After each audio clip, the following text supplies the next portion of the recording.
మానేసేసి నేను చెప్పినట్టు ఇట్ట ఒక కమిటీ వేసి ఆ కమిటీ ఆధ్వర్యంలో కాగితం చూడగానే తెలిసిపోతుంది ఎవరిది పాతది ఎవరిది కొత్తది ఎవరిది నిజం ఎవరిది అబద్ధం అన్నటువంటి ఆ కమిటీలో డిసైడ్ చేసేమనండి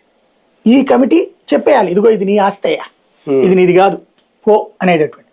వీళ్ళు అప్పీల్కి వెళ్ళాలంటే పైన ఇంకొక అథారిటీ ఆర్డీఓ స్థాయి ఆ పైన కలెక్టర్ స్థాయి సింపుల్ కలెక్టర్తో అయిపోతే హైకోర్టు తప్పించి ఇంకెక్కడికి పోవడానికి లేదు అని ఒక చట్టం తెచ్చేస్తే అయిపోతుంది కదా సమస్య పరిష్కారం అయిపోతుంది కదా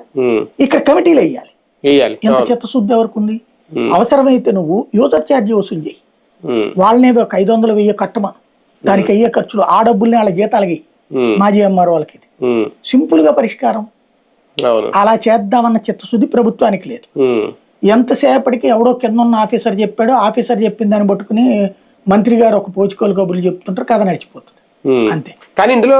స్వాతంత్ర సమరయోధుల నుంచి వచ్చిన భూములు ఎవరు అంటారు వాళ్ళని పొలిటికల్ సఫరర్స్ ఎవరు అన్నారు ఫ్రీడమ్ ఫైటర్స్ ఫ్రీడమ్ సఫరర్స్ కూడా అంటే ఆ భూముల విషయంలోనే ఇప్పుడు ఇబ్బంది వస్తుందా అవి కూడా ఇలా కలిసిపోయినాయి వివాదాల్లోనే ఉన్నాయి ఏనాం భూములు వివాదాలు ఈ తర్వాత రైతు పట్టాలు అట్లాగే ఉన్నాయి పట్టా భూములన్నీ వివాదంలోనే ఉన్నాయి ఏది తెమల్చరు ఇక్కడ సమస్య ఏంటంటే ప్రభుత్వం చేద్దామనుకున్న అధికారులు చెయ్యని అంటే ఏంటి ఇక్కడ ఒక పాలసీ రూపకల్పనలో ఏమైనా లోపమా ఎందుకు జరుగుతుందని ఇలాగా అంటే ఎందుకు ఇబ్బంది లేదు రైతులకి కమిట్మెంట్ లేదు